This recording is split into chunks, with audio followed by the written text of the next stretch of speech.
ಎಲ್ಲರಿಗೂ ನಮಸ್ಕಾರಗಳು. ವಚನಾರ್ಥ ಚಿಂತನೆಯ ಭಾಗವಾಗಿ ನಾನು ಈ ಹಿಂದೆ ಪ್ರಕಟಿಸಿದಂತೆ ಬಸವಪಥ ವಚನ ವಿಶೇಷ ಮಾಸಿಕ ಪತ್ರಿಕೆಯ ಕೆಲವು ಸಂಚಿಕೆಗಳ ಕೆಲವು ಲೇಖನಗಳ ಪರಾಮರ್ಶೆ ನಾನಿಲ್ಲಿ ಮಾಡಬೇಕೆಂದಿದ್ದೇನೆ. ಈ ಪತ್ರಿಕೆ ಬಗ್ಗೆ ಒಂದೆರಡು ಮಾತು ಹೇಳುವುದಾದರೆ, ಇದೊಂದು ಬಹು ಜನಜನಿತ ವಿಶಿಷ್ಟ ವಚನ ವಿಶೇಷ ಮಾಸಿಕ ಪತ್ರಿಕೆ. ಇದನ್ನು ಬಸವ ಸಮಿತಿ ಬೆಂಗಳೂರು ಇವರು ಪ್ರಕಟಿಸುತ್ತಿದ್ದು, ಇದರ ಸಂಪಾದನಾ ಮಂಡಳಿಯಲ್ಲಿ ನಾಡಿನ ಶ್ರೇಷ್ಠ ವಚನ ಸಾಹಿತ್ಯದಲ್ಲಿ ವಿಶೇಷ ಪಾಂಡಿತ್ಯ ಹೊಂದಿದ ನುರಿತ ವಿದ್ವಾಂಸರಾದ ಡಾಕ್ಟರ್ ಮೃತ್ಯುಂಜಯ ರುಮಾಲೆ ಇವರು ಸಂಪಾದಕರು, ಡಾಕ್ಟರ್ ವೀರಣ್ಣ ರಾಜು, ಡಾಕ್ಟರ್ ಜಯಶ್ರೀ ದಂಡೆ ಮುಂತಾದ 6-7 ವಿದ್ವಾಂಸರ ತಂಡವಿದೆ. ಇದಕ್ಕೆ ಮತ್ತು ಸದಸ್ಯರಾದವರು ಕೂಡ ಅವರು ಪ್ರೊಫೆಸರ್ಗಳು ಇದ್ದಾರೆ. ಈ ಪತ್ರಿಕೆಗೆ ಬರಹಗಾರರು ಕೂಡ ಅವರು ಇದ್ದಾರೆ, ಅದರಲ್ಲಿ ಸುಮಾರು ಜನ. ಈ ಪತ್ರಿಕೆಗೆ ಬರೆಯುವವರು ಮತ್ತು ಇಲ್ಲಿ ಪ್ರಕಟಣೆಗೆ ಸ್ವೀಕೃತವಾಗುವ ಲೇಖನಗಳು ಕೂಡ ಅಗಾಧ ಪಾಂಡಿತ್ಯ, ತೀಕ್ಷ್ಣ ಅನ್ವೇಷಕ, ಚಿಕಿತ್ಸಕ ದೃಷ್ಟಿಯುಳ್ಳ ಪ್ರಾಜ್ಞರ ಚಿಂತನೆಗಳೇ ಆಗಿರುತ್ತವೆ ಅಂತಕ್ಕಂಥ ಒಂದು ನಿರೀಕ್ಷೆ ಇರ್ತದೆ. ಆದ್ದರಿಂದ ಈ ಲೇಖನಗಳು ಬಹುಜನರ ವಚನ ಸಾಹಿತ್ಯದ ಹಸಿವನ್ನು ನೀಗಿಸುತ್ತಲೇ ಅವರಲ್ಲಿಯೂ ವಚನ ಸಾಹಿತ್ಯ ಶರಣರ ತತ್ವದ ದೃಷ್ಟಿ ಧೋರಣೆ ಅಚ್ಚನ್ನು ಒತ್ತವಲ್ಲ ವಿದ್ವತ್ ವಾಹಕಗಳಾಗಿರುವುದರಿಂದ ಇಲ್ಲಿಯ ಕೆಲವು ಲೇಖನಗಳನ್ನು ಒಂದು ಆರೋಗ್ಯಕರ ನಿಷ್ಪಕ್ಷಪಾತ ಮನಸ್ಸಿನಿಂದ ಮರು ಓದಿಗೆ ಒಳಪಡಿಸಬೇಕೆಂಬ ಮಹದಂಬಲವೇ ಈ ವಿಶೇಷ ಚಿಂತನೆಯ ವಿಡಿಯೋಗಳ ನಿರ್ಮಾಣಕ್ಕೆ ಪ್ರಥಮ ಕಾರಣವಾಗಿದೆ. ನಾನು ಈ ಮ್ಯಾಗಝಿನ್ನ 10 ಹಲವು ಲೇಖನಗಳನ್ನು ಆಗಾಗ ಓದಿ ಹುಟ್ಟಿದ ಕೆಲವು ಅನುಮಾನಗಳನ್ನು, ಪ್ರಶ್ನೆಗಳನ್ನು ಇಡಿಯಾಗಿ ಸಂಗ್ರಹಿಸುವ ಪ್ರಯತ್ನ ಮಾಡಿದಾಗ ಈ ಕೆಳಗಿನ ಅಂಶಗಳ ಪಂಕ್ತಿ ನನ್ನ ಮುಂದೆ ಪಟ್ಟಿಯಾಯಿತು. ಆ ಅಂಶಗಳಿಗೆ ಪ್ರಧಾನ ಕಾರಣವಾದ ಅಂಶ ಯಾವುದಂದರೆ, ಆಧುನಿಕ ವಚನ ವಿದ್ವಾಂಸರ ವೈಯಕ್ತಿಕ ಪೂರ್ವಗೃಹೀತಗಳು ಮತ್ತು ವಚನ ಸಾಹಿತ್ಯವನ್ನು ಆಧುನಿಕ ಸಮಾಜದ ಸಮಕಾಲೀನ ಸಾಮಾಜಿಕಾರ್ಥಿಕ ಸಾಂಸ್ಕೃತಿಕ ಸಮಸ್ಯೆಗಳನ್ನು, ಬಿಕ್ಕಟ್ಟುಗಳನ್ನು ಅರ್ಥ ಮಾಡಿಕೊಳ್ಳಲು ಮತ್ತು ಅವುಗಳಿಗೆ ಪರಿಹಾರೋಪಾಯಗಳನ್ನು ಕಂಡುಕೊಳ್ಳಲು ಶರಣ ಚಳುವಳಿಯ ಉತ್ಪನ್ನವಾದ ವಚನ ಸಾಹಿತ್ಯವನ್ನು ಪ್ರಮುಖ ಆಕರವನ್ನಾಗಿ ಭಾವಿಸಿ ಆಧುನಿಕ ರಾಜಕೀಯ ಅರ್ಥಶಾಸ್ತ್ರೀಯ ತತ್ವ ಸಿದ್ಧಾಂತದ ಪೀನ ಮಸೂರದ ಮೂಲಕ ಆ ಸಾಹಿತ್ಯವನ್ನು ಕಂಡರಿಯುವ ಪ್ರಯತ್ನ ಮಾಡಿರೋದರಿಂದ ಈ ಕೆಳಗಿನ ಪರಿಣಾಮಗಳಿಗೆ ಅದು ಕಾರಣವಾಗಿದೆ ಅಂತ ನಾನು ಅನ್ನಿಸ್ತದೆ. ಒಂದನೇದು, ಶರಣರ ತತ್ವ, ಪರಿಕಲ್ಪನೆ, ಪಾರಿಭಾಷಿಕಗಳ ಕುರಿತ ತಪ್ಪು ಗ್ರಹಿಕೆ ಮತ್ತು ಅಪವ್ಯಾಖ್ಯಾನಗಳು. ಎರಡನೇದು, ಅತ್ಯುತ್ಪ್ರೇಕ್ಷಿತ, ಅಸಮಂಜಸ, ಪಾರಿಭಾಷಿಕಗಳ ಕುರಿತ ತಪ್ಪು ಗ್ರಹಿಕೆ, ಅನವಶ್ಯಕ ವಿವರಣೆ, ವ್ಯಾಖ್ಯಾನಗಳು, ಅನುಚಿತ ಚರ್ಚೆಯನ್ನು ಲಂಬಿಸುವಂಥದ್ದು ಸುಮ್ಮನೆ ಅನವಶ್ಯವಾಗಿ. ಇನ್ನು ಮೂರನೇದು, ವಿವರಣೆಗೆ ಹೊಂದಿಕೆಯಾಗದಂಥ ವಚನಗಳನ್ನು ಉದಾಹರಿಸ್ತಕ್ಕಂಥದ್ದು ಅಥವಾ ಆ ವಿವರಣೆಗೆ ವಚನಾರ್ಥವನ್ನು ಹೊಂದಿಸಲೆತ್ನಿಸಿ ವಚನಕ್ಕೆ ಸಲ್ಲದ ಅರ್ಥವನ್ನು ಕಲ್ಪಿಸುವುದು. ಒಂದು ರೀತಿ ಇದು ಅರ್ಥದ ವಿರೂಪೀಕರಣ ಅಂತ ನಾವು ಅನ್ನಬಹುದು. ಆಮೇಲೆ illogical, irrelevant, irrational observations and definitions. ವಚನಗಳನ್ನು ತಳಸ್ಪರ್ಶಿಯಾಗಿ ಕೆಲವೊಮ್ಮೆ ಓದದೆ ತಪ್ಪಾಗಿ ಅರ್ಥೈಸಿರ್ತಕ್ಕಂಥದ್ದು. ಕಠಿಣ ಸಂದಿಗ್ಧಾರ್ಥದ ಮಾರ್ಮಿಕಾರ್ಥದ ವಚನಗಳನ್ನು ಒಳಹೊಕ್ಕು ನೋಡಿ ಅರ್ಥ ವಿವರಿಸದೆ ಜಾರಿಕೆ ಮಾತುಗಳಿಂದ ತೇಲಿಸಿ ಸೂಕ್ತವಲ್ಲದ ನಿರ್ಣಯಗಳನ್ನು ನೀಡಿರ್ತಕ್ಕಂಥದ್ದು. ಶರಣರ ತತ್ವಗಳಿಂದ, ದೃಷ್ಟಿ ಧೋರಣೆಯಿಂದ ದೂರ ಸರಿದ ಅತಿಕ್ರಾಂತಿಕಾರಕ, ಅತಿ ಸಾಮಾಜಿಕ ಅರ್ಥಲೇಪನ ಮಾಡುವುದು. ಇದೊಂದು ರೀತಿಯಲ್ಲಿ ವಚನಾರ್ಥ ನಿರ್ವಚಕನ ಅರ್ಥ ವಿಜೃಂಭಣೆ ಮತ್ತು ಶರಣಾರ್ಥ ಭಂಜಕತೆಯ ಮಟ್ಟ ತಲುಪಿದೆ. ಇಂಗ್ಲೀಷ್ನಲ್ಲಿ ಹೇಳುವುದಾದರೆ over impositions of personal ideas, notions, personal baseness and interests ಅಂತ ಹೇಳ್ಬೋದು. ಅದರ ಮೇಲೆ ವಚನಕಾರರ ವಿಚಾರಗಳ ಮೇಲೆ ನಮ್ಮದೇ ಆದ ವೈಯಕ್ತಿಕ ವಿಚಾರಗಳನ್ನು ಅತಿಯಾಗಿ ನಿರ್ವಚಕರು ಹಾಕ್ತಕ್ಕಂಥದ್ದು ಅಥವಾ ಹೇರ್ತಕ್ಕಂಥದ್ದು, ಇವಿಷ್ಟು ಸರ್ವೇ ಸಾಮಾನ್ಯವಾಗಿ ಈ ಲೇಖನಗಳನ್ನು ಒಂದು 8-10 ಲೇಖನ ಓದಿದರೂ ಸಾಕು, ಅದರಲ್ಲಿ ಕಾಣಬರುವಂಥ ಲಕ್ಷಣಗಳಿವೆ. ಇವಲ್ಲದೆ ಬಹುತೇಕ ಎಲ್ಲ ವಚನ ಚಿಂತಕರಲ್ಲಿ ಸಾಮಾನ್ಯವಾಗಿ ಸ್ವೀಕೃತವಾದ ಚಿಂತನಾಧಾರೆ ಎಂದರೆ ಶರಣರು ಧಾರ್ಮಿಕ ಪ್ರವರ್ತಕರು ಎಂಬುದಕ್ಕಿಂತ ಹೆಚ್ಚಾಗಿ ಕ್ರಾಂತಿಕಾರಕ ಸಮಾಜೋದ್ಧಾರಕರು, ಸಮಾಜದ ಸಮಾಜವಾದಿ ನೆಲೆಗಟ್ಟಿನ ಮೇಲೆ ನಿಂತ ಜಾತಿ ವರ್ಗ ವರ್ಣರಹಿತ ಸಮಾಜದ ನಿರ್ಮಾಣದ ಕನಸು ಕಂಡವರು ಮಾತ್ರವಲ್ಲ, ಕನಸು ಕಂಡವರು ಅಂದರೆ ಅದನ್ನು ಒಪ್ಪಬಹುದು, ಕನಸು ಕಂಡವರು ಮಾತ್ರವಲ್ಲ, ಅದನ್ನು ಆಗಲೇ ವಾಸ್ತವವಾಗಿ ಸ್ಥಾಪಿಸಿದ ಕ್ರಾಂತಿಕಾರಿಗಳು, ಯುಗ ಪುರುಷರು, ಜಗತ್ತಿಗೇ ಮಾದರಿಯಾದವರು ಎಂಬಿತ್ಯಾದಿ ಆಲೋಚನೆಗಳು. ಈ ಎಲ್ಲ ಚಿಂತಕರು ಪ್ರಶ್ನಾತೀತವಾಗಿ ಒಪ್ಪಿಕೊಂಡ ಒಂದು ಸತ್ಯವಾಕ್ಯ ಯಾವುದಂದರೆ ಜಂಗಮ ಈಕ್ವಲ್ಸ್ಟು ಸಮಾಜ, ದಾಸೋಹ ಈಕ್ವಲ್ಸ್ಟು ಸಮಾಜ ಸೇವೆ. ನಾನು ಗಮನಿಸಿದ ಇಷ್ಟು ಸಾಮಾನ್ಯ ಅಂಶಗಳ ಹಿನ್ನೆಲೆಯಲ್ಲಿ ಕೆಲವು ವಚನ ಚಿಂತಕರ ಲೇಖನಗಳನ್ನಿಲ್ಲಿ ನಾನು ಎಲ್ಲವನ್ನೂ ಹೇಳ್ತೀನಿ ಅಂತಲ್ಲ, ಒಂದು ಶಾಂಪಲ್ ಆಗಿ ಕೆಲವನ್ನು ಇಲ್ಲಿ ಲೇಖನಗಳನ್ನಿಲ್ಲಿ ಪರಿಶೀಲಿಸಬೇಕೆಂದಿರುವೆ. ಶರಣರ ಮೂಲ ಚಿಂತನೆಗೆ ಧಕ್ಕೆ ಬಾರದಂತಹ ಎಲ್ಲರ ಚಿಂತನೆಗಳಿಗೂ ಇಲ್ಲಿ ಸ್ವಾಗತ. ಮೊದಲಿಗೆ ಯಾವ್ಯಾವ ಲೇಖಕರು ಶರಣರ ಚಿಂತನೆಗಳಿಗೆ ಧಕ್ಕೆ ಬಾರದ ರೀತಿಯಲ್ಲಿ, ಅರ್ಥಭಂಗ ಬಾರದ ರೀತಿಯಲ್ಲಿ, ಅರ್ಥಭಂಜಕತೆ ಉಂಟಾಗದ ರೀತಿಯಲ್ಲಿ ಮಾಡಿದರೆ ಅವರೆಲ್ಲರಿಗೂ ಸ್ವಾಗತ, ಅಥವಾ ಆ ಭಾಗದ ಎಲ್ಲ ಲೇಖನಗಳಿಗೂ ಸ್ವಾಗತ ಅಂತ ಕೋರಿ, ಅವರ ಯಾವ ಚಿಂತನೆಗಳು ಶರಣರ ಮೂಲ ಚಿಂತನೆಗೆ ನನ್ನ ದೃಷ್ಟಿಯಲ್ಲಿ ಬಾಧಕವೋ ಅಂತಹ ಅವರ ಚಿಂತನೆಯ ಮಗ್ಗಲನ್ನು ನಾನಿಲ್ಲಿ ಚರ್ಚೆಗೆ ಒಳಪಡಿಸ್ತೇನೆ. ಯಾಕಂದರೆ ಒಂದು ಲೇಖನದಲ್ಲಿ ಕೆಲವು ಭಾಗ ಸರಿ ಇರ್ತದೆ, ಎಲ್ಲೋ ಕೆಲವು ಕಡೆ ಅಂಥ ಲೋಪಗಳು ಕಂಡು ಬರ್ತವೆ. ಕೆಲವೊಮ್ಮೆ ಇಡೀ ಲೇಖನದ ಮುಕ್ಕಾಲು ಭಾಗವೇ ಸರಿ ಇರೋದಿಲ್ಲ, ಹಿಂಗೆಲ್ಲ ಇರ್ತದೆ ಅಲ್ಲಿ. ಅದು ಒಂದೊಂದು ರೀತಿಯಲ್ಲಿ ಒಬ್ಬ ಲೇಖಕ 3-4 ಲೇಖನ ಬರೆದ್ರೆ 1-2 ಸರಿ ಇರ್ತವೆ, ಇನ್ನೊಂದೆರಡರಲ್ಲಿ ಏನೋ ವ್ಯತ್ಯಾಸಗಳು ಇರ್ತವೆ, ಅದೆಲ್ಲ ಇರಲಿ. ಒಂದು ಸಾಮಾನ್ಯವಾಗಿ ಕಾಣ್ತಕ್ಕಂಥ ಕೆಲವು ಲೋಪಗಳನ್ನು ನಾನು ಇಲ್ಲಿ ತಮ್ಮ ಮುಂದೆ ಇಡಲಿಕ್ಕೆ ಬಯಸಿದ್ದೇನೆ. ಇದು ಕೂಡ ಒಂದು ವಚನಾರ್ಥ ಚಿಂತನೆಯ ಒಂದು ಭಾಗ. ಏಕೆಂದರೆ ಪತ್ರಿಕೆಗಳು ಅಥವಾ ಮಾಧ್ಯಮಗಳು, ಯಾವುದೇ ಮೀಡಿಯಾಗಳು, ಎಲೆಕ್ಟ್ರಾನಿಕ್ ಮೀಡಿಯಾ ಇರಲಿ, ಪ್ರೆಸ್ ಮೀಡಿಯಾ ಇರಲಿ, ಒಂದು ಸಾರ್ವಜನಿಕ ಅಭಿಪ್ರಾಯವನ್ನು ರೂಪಿಸೋದ್ರಲ್ಲಿ ಬಹಳ ದೊಡ್ಡ ಕೆಲಸವನ್ನು ಮಾಡ್ತವೆ. ಇವತ್ತು ವರ್ತಮಾನ ಪತ್ರಿಕೆಗಳು ರಾಜಕೀಯ ಸಾಂಸ್ಕೃತಿಕ ವಿದ್ಯಮಾನಗಳ ಬಗ್ಗೆ, ಪ್ರಚಲಿತ ಸಮಾಜದ ಬಗ್ಗೆ ಸಾರ್ವಜನಿಕ ಅಭಿಪ್ರಾಯವನ್ನು ರೂಪಿಸೋದ್ರಲ್ಲಿ, ರಾಜಕೀಯ ದೃಷ್ಟಿ ಧೋರಣೆಗಳನ್ನು ರೂಪಿಸೋದ್ರಲ್ಲಿ ಬಹಳ ಪ್ರಮುಖವಾದ ಪಾತ್ರವನ್ನು ಆ ಮಾಧ್ಯಮಗಳು ವಹಿಸ್ತವೆ. ಅದೇ ರೀತಿ ಈ ರೀತಿಯ ವಿಶೇಷ ಚರ್ಚೆಯ ಲೇಖನಗಳನ್ನು ಪ್ರಕಟಿಸ್ತಕ್ಕಂಥ ಸಂಚಿಕೆಗಳು, ಮಾಸಿಕಗಳಿರಲಿ, ತ್ರೈಮಾಸಿಕಗಳಿರಲಿ, ಯಾವುದೇ ಇರಲಿ ಅವು, ಅಥವಾ ವಿಶೇಷಾಂಕಗಳಿರಲಿ ಅವು, ಆ ಕುರಿತಾಗಿ, ಅಂದರೆ ಉದಾಹರಣೆ ಇಲ್ಲಿ ಬಸವ ಪಥ ಅನ್ನುವ ಪತ್ರಿಕೆ ಇದು ವಚನ ಸಾಹಿತ್ಯ ಕುರಿತಾಗಿದೆ ಅಂದರೆ ಶರಣ ಚಳುವಳಿ, ವಚನ ಚಿಂತನೆ, ಲಿಂಗಾಯತ ಧರ್ಮ, ವೀರಶೈವ ಧರ್ಮ ಅಂತ ಏನು ಕರಿತೀವಿ, ಅದರ ಬಗ್ಗೆ ಜನಸಾಮಾನ್ಯರಲ್ಲಿ ಅಥವಾ ಓದುಗರಲ್ಲಿ ಯಾರ್ಯಾರು ಇದನ್ನು ಪತ್ರಿಕೆಗಳನ್ನು ಕೊಂಡು, ದೊಡ್ಡ ಪತ್ರಿಕೆ ಲಕ್ಷಾಂತರ ಪ್ರತಿಗಳು ಖರ್ಚಾಗ್ತವೆ, ಲಕ್ಷಾಂತರ ಜನರು ಕರ್ನಾಟಕದಲ್ಲಿ ಓದ್ತಾರೆ, ಅಂಥವರಲ್ಲಿ ಒಂದು ಅಭಿಪ್ರಾಯವನ್ನು, ಆ ಪರಂಪರೆಯ ಕುರಿತಾಗಿ ಒಂದು ಅಭಿಪ್ರಾಯವನ್ನು ರೂಪಿಸೋದ್ರಲ್ಲಿ ಇವು ಬಹಳ ಮುಖ್ಯವಾದ ಕೆಲಸ ಮಾಡ್ತವೆ. ಆ ರೀತಿಯ ವಿಚಾರಗಳನ್ನು ಪ್ರವಹಿಸುವ ವಾಹಕಗಳಾಗಿ ಕೆಲಸ ಮಾಡ್ತವೆ. ಆದ್ದರಿಂದ ಇವುಗಳ ಪರಿಶೀಲನೆಯೂ ಕೂಡ ಒಂದು ವಚನಾಧ್ಯಯನದ ಒಂದು ಭಾಗ. ಆ ಕಾರಣಕ್ಕೆ ನಾನು ಮಾಡ್ತಾ ಇದ್ದೇನೆ. ಮೊದಲಿಗೆ ಏಪ್ರಿಲ್ 2004 ಬಸವ ಜಯಂತಿ ವಿಶೇಷ ಸಂಚಿಕೆಯ ಕೆಲ ಲೇಖನಗಳು. ಮೊದಲನೇದಾಗಿ 12ನೇ ಶತಮಾನದ ವಚನಕಾರರು ಪ್ರೊಫೆಸರ್ GS ಸಿದ್ಧಲಿಂಗಯ್ಯ, ವಿಜಯನಗರ 2ನೇ ಹಂತ, ಬೆಂಗಳೂರಿವರ ಲೇಖನ. 12ನೇ ಶತಮಾನ ಎಂದರೆ ಕರ್ನಾಟಕದ ಸುವರ್ಣಯುಗ ಅಂತ ಪ್ರಾರಂಭಿಸಿ, ಆಗ ರಚಿತವಾದ ವಚನಗಳ ಕುರಿತು, ಆ ವಚನಗಳ ವಸ್ತು ಯಾವುದು ಅಂತ ಅವರು ಪ್ರಶ್ನೆ ಹಾಕಿ ಶುರು ಮಾಡ್ತಾರೆ.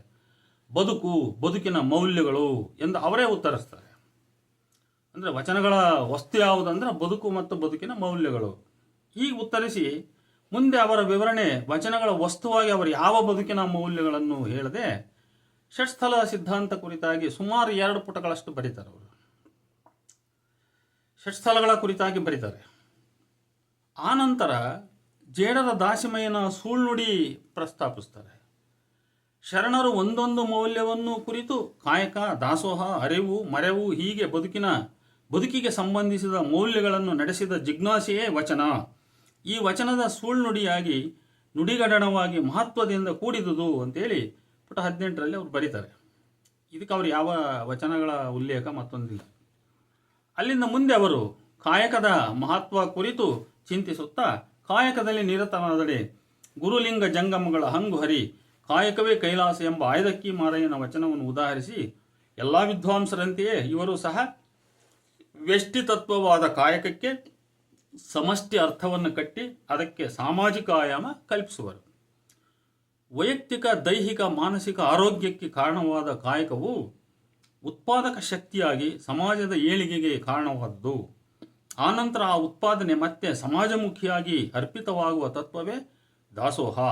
ವ್ಯಕ್ತಿಗೂ ಸಮಾಜಕ್ಕೂ ಮತ್ತೆ ಈ ಎರಡರ ಮೂಲವಾದ ಆಧ್ಯಾತ್ಮಿಕ ಸತ್ಯಕ್ಕೂ ಸಾವಯವ ಸಂಬಂಧ ಕಲ್ಪಿಸುವ ಈ ದರ್ಶನ ವಚನಕಾರರು ನಡೆಸಿದ ಸಿದ್ಧಿಯ ಒಂದು ಭಾಗ ಎಂದು ಅವರು ಪುಟ 19ರಲ್ಲಿ ಬರೀತಾರೆ. ಈ ಲೇಖಕರು ಬೇರಾವ ಮೌಲ್ಯಗಳನ್ನಾಗಲಿ ಆ ಕುರಿತ ವಚನಗಳನ್ನಾಗಲಿ ಉದಾಹರಿಸದೆ ಸುಮ್ಮನೆ ಕೆಲ ಸಾಮಾನ್ಯ ಹೇಳಿಕೆಗಳನ್ನು ನೀಡಿ ಓದುಗನ ನಿರೀಕ್ಷೆಯನ್ನೇ ಅವರು ಹುಸಿಗೊಳಿಸ್ತಾರೆ. ನೂರಾರು ವಚನಕಾರರು ಪ್ರತಿಭಾವಂತರಾದ್ದರಿಂದ ಅವರೆಲ್ಲರೂ ಬರೆದದ್ದು ಜೀವನ ಮೌಲ್ಯಗಳನ್ನು ಕುರಿತ ವಚನಗಳನ್ನು ಅಂತ ಬರೀತಾರೆ ಅವರು. 20ನೆಯ ಪುಟದಲ್ಲಿ ಯಾವ ಮೌಲ್ಯಗಳ ವಿವರಣೆಯೂ ಇಲ್ಲ. ಹೀಗೆಲ್ಲ ಹೇಳ್ತಾರೆ ಅವರು. ಮೌಲ್ಯ ಷಟ್ಸ್ಥಲ ಚರ್ಚೆ ಬಿಟ್ಟರೆ ಮತ್ಯಾವ ಮೌಲ್ಯಗಳ ಕುರಿತಾಗಿ ಅವರು ಚಿಂತನೆಯನ್ನು ನಡೆಸಿದ್ದನ್ನು ಕಾಣಲಿಲ್ಲ.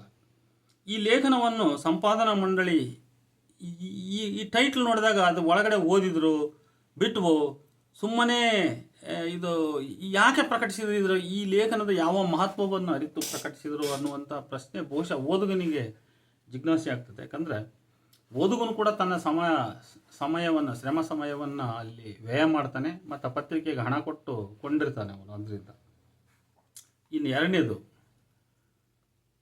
ಶಿವನಿಧಿ ಎಂಬ ರಂಜಾನ್ ದರ್ಗಾ ಅವರ ಲೇಖನ. ಇವರು ಬಹಳ ಪ್ರಖ್ಯಾತ ವಚನ ಪಂಡಿತರು.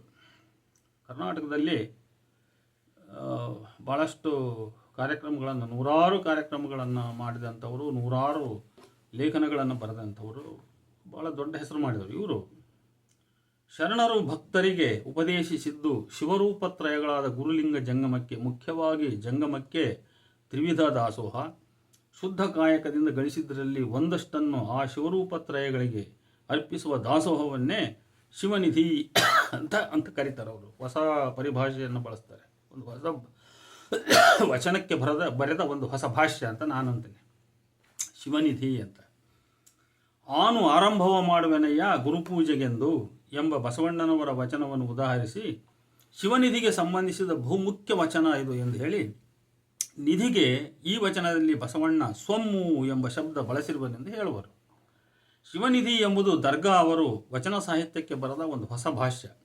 ಕಾಯಕ ಮಾಡುವಲ್ಲಿ ಕೂಡ ಸಾಮಾಜಿಕ ಜವಾಬ್ದಾರಿ ಇದೆ ಎನ್ನುವ ಅವರ ಮಾತಿನಲ್ಲಿ ವ್ಯಷ್ಟಿ ಕಾಯಕ ಮತ್ತು ವ್ಯಷ್ಟಿ ದಾಸೋಹ ಈ ಎರಡಕ್ಕೂ ಸಾಮಾಜಿಕ ಆಯಾಮ ಕಲ್ಪಿಸುವ ಉದ್ದೇಶವಿರುವುದು ಸ್ಪಷ್ಟ. ಬಸವಣ್ಣನವರ ನವಸಮಾಜದ ಶರಣರ ದೈನಂದಿನ ಬದುಕಿಗೆ ರಾಜಭಂಡಾರದ ಹಣ ಬಳಸಲಿಲ್ಲ, ಈ ಶಿವನಿಧಿಯ ಹಣವನ್ನು ಬಳಸಿದರು ಎಂದು ಅದು ಚಾರಿತ್ರಿಕ ಸತ್ಯ ಎಂಬಂತೆ ವಿವರಿಸಿರುವರು.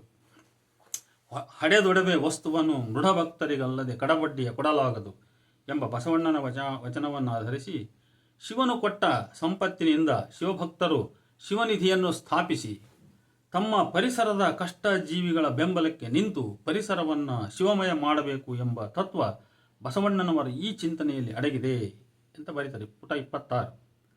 ಇನ್ನೊಂದು ವಚನ ಉಲ್ಲೇಖಿಸಿ ಬಸವಣ್ಣನವರು ಏಕೋಭಾವದ ಮೂಲಕ ಸರ್ವಸಾಮಾನ್ಯತೆಯ ಸಮಾಜ ವ್ಯವಸ್ಥೆಯನ್ನು ತರಬಯಸುತ್ತಾರೆ. ಸರ್ವಸಮಾನತೆಯ ಬಸವಣ್ಣನವರು ಏಕೋಭಾವದ ಮೂಲಕ ಸರ್ವ ಸಮಾನತೆಯ ಸಮಾಜ ವ್ಯವಸ್ಥೆಯನ್ನು ತರಬಯಸುತ್ತಾರೆ ಎನ್ನುವರು. ಭಂಡಾರಿ ಮಂತ್ರಿ ಬಸವಣ್ಣ ಶರಣ ಸಮಾಜ ಅಂದರೆ ಶರಣ ಸಮಾಜಕ್ಕೆ ಅಂದರೆ ಜಂಗಮಕ್ಕೆ ಅಂತ, ಇಲ್ಲಿ ಜಂಗಮ ಈಕ್ವಲ್ಸ್ ಟು ಸಮಾಜ ಅನ್ನುವ ಥಿಯರಿ ಇಲ್ಲಿ ಮತ್ತೆ ಬಂತು, ಡಾಕ್ಟರ್ ಕಲಬುರ್ಗಿಯವರ ಥಿಯರಿ. ಭಾವನಾತ್ಮಕವಾಗಿ ಸುಂಕ ತೆರಬೇಕು ಅಂದರೆ ಶಿವನಿಧಿಗೆ ಅರ್ಪಿಸಬೇಕು ಅಂತ ಅರ್ಥ.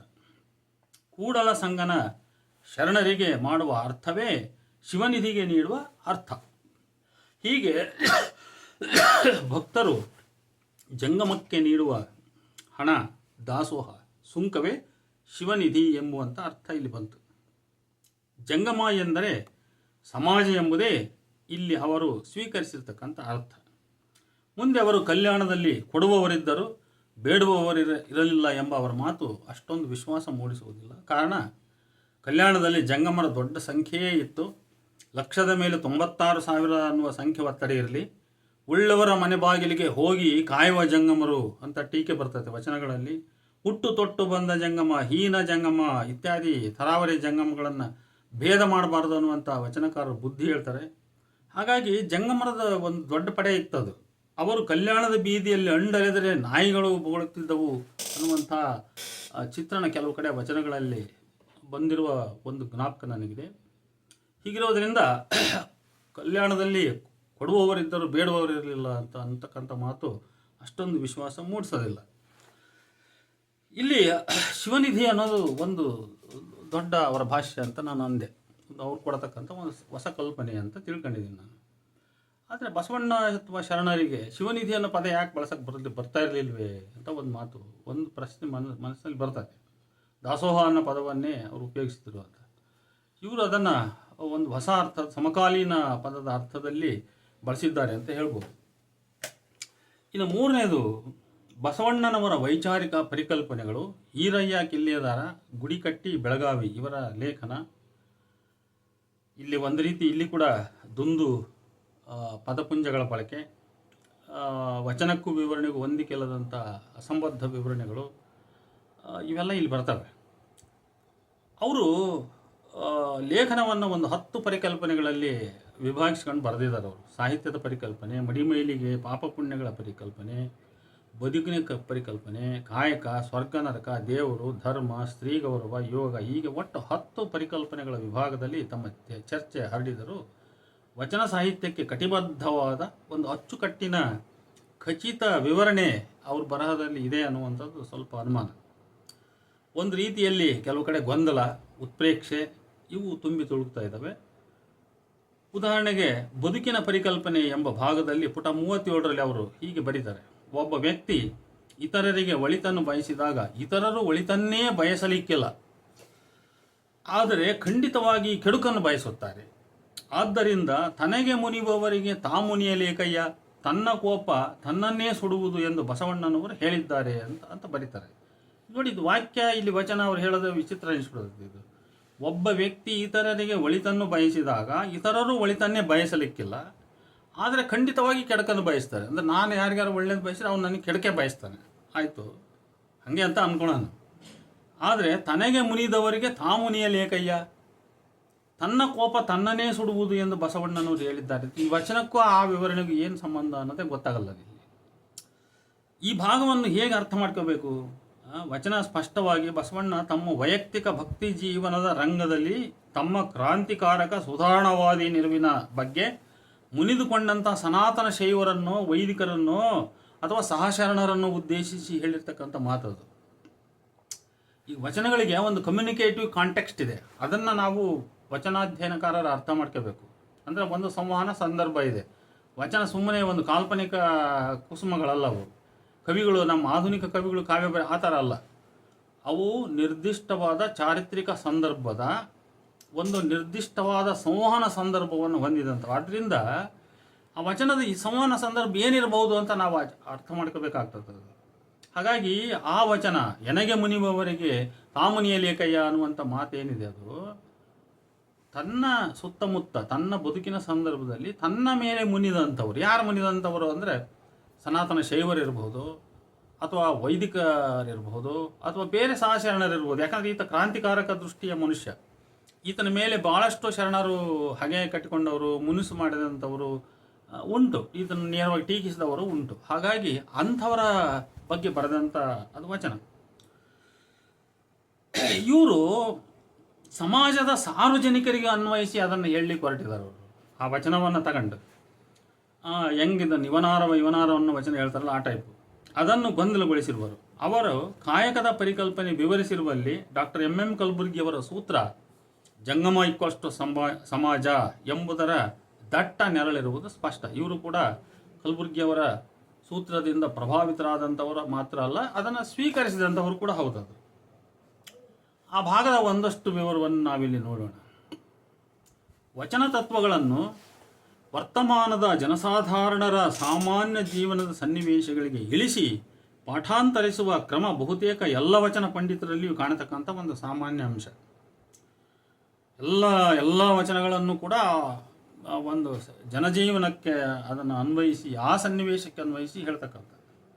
ದುಡಿಮೆಯ ಮೂಲಕ ನಮ್ಮ ಭವಿಷ್ಯದ ರೂವಾರಿಗಳು ನಾವಾಗಲಿಕ್ಕೆ ಸಾಧ್ಯ ಎಂದು ಶರಣರು ತೋರಿಸಿಕೊಟ್ಟರು. ಕಾಯಕವೇ ಒಂದು ಜೀವನ ಸಿದ್ಧಾಂತವೆನಿಸಿತು, ಅದು ಜೀವನ ವಿಧಾನವೆನಿಸಿತು. ಪ್ರತಿಯೊಬ್ಬನೂ ದುಡಿದೇ ಉಣ್ಣಬೇಕು. ಕಾಯಕ ಎಲ್ಲರಿಗೂ ಕಡ್ಡಾಯ, ಕಾಯಕವೇ ಕೈಲಾಸ. 32ನೇ ಪುಟದಲ್ಲಿ ಬರೀತಾರೆ. ಕಾಯಕದಿಂದ ಆರ್ಥಿಕ ಸಮಾನತೆ ಸಾಧ್ಯವಿದೆ. ಸತ್ಕಾರ್ಯದಿಂದ ಬಂದ ಪ್ರತಿಫಲದಿಂದ ಅಂದಿನ ಬಳಕೆಗೆ ವ್ಯಯಿಸಿ ಉಳಿದದ್ದನ್ನು ನಾಳೆಗೆಂದಿಡದೆ ಜಂಗಮ ದಾಸೋಹ ಮಾಡಬೇಕು. ಇಲ್ಲಿ ಜಂಗಮ ಎಂದರೆ ಜಾತಿ ಜಂಗಮನಲ್ಲ, ಅವನೊಬ್ಬ ಸಮಾಜದ ಪ್ರತೀಕ. ದಾಸೋಹವೆಂದರೆ ದಾನ ಅಲ್ಲ. ಹಣ ಒಂದೆಡೆ ಸಂಗ್ರಹವಾಗುವುದು ಅಸಮಾನತೆಗೆ ಕಾರಣ. ಅದು ಸ್ಥಾವರ ಆಗದೆ ಜಂಗಮ ಆಗಬೇಕು, ಸತ್ಪಾತ್ರಕ್ಕೆ ಸಲ್ಲಬೇಕು, ಸಮಾಜದ ಒಳಿತಿಗೆ ಸಲ್ಲಬೇಕು ಅಂತ ಹೀಗೆಲ್ಲ ಬರೀತಾರೆ ಅವರು 32ನೇ ಪುಟದಲ್ಲಿ. ನಾನು ಸ್ಪಷ್ಟವಾಗಿ ಜಂಗಮ ಕುರಿತಾಗಿ ಚಲನಶೀಲ, ವ್ಯಕ್ತಿ, ಸಮಾಜ ಅಂತ ಏನು ಕಲಬುರ್ಗಿಯವರು ಅರ್ಥ ಕಟ್ಟಿದ್ದಾರೆ, ಅವರೆಲ್ಲ ಈ ಚಿಂತನೆ ಮಾಡಿದ್ದಾರೆ.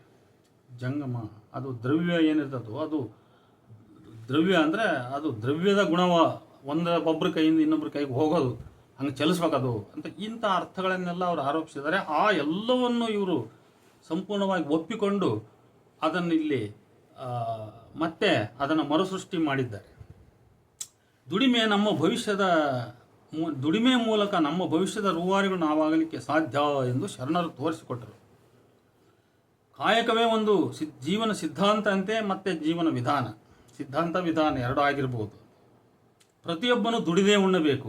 ಕಾಯಕ ಎಲ್ಲರಿಗೂ ಕಡ್ಡಾಯ, ಕಾಯಕವೇ ಕೈಲಾಸ. ಇದು ಇವ್ರು ಹೇಳ್ತಾರಲ್ಲ, ಇದೆಲ್ಲರೂ ಶರಣರು ಅವತ್ತು ಹೊಸದಾಗಿ ಜನರಿಗೆ ಪಾಠ ಹೇಳಿದರು ಅನ್ನೋ ರೀತಿಯಲ್ಲಿ. ಆ ಪಾಠ ಜನರಿಗೆ ಯಾರಿಗೂ ಗೊತ್ತಿರಲಿಲ್ಲ. ಈ ಪಾಠ ಅವರೇ ಅವತ್ತು ಹೇಳಿದರು, ಹೇಳ್ಕೊಟ್ಟ ಮೇಲೆ ಜನ ಕಲ್ತರು ಅನ್ನೋ ರೀತಿ.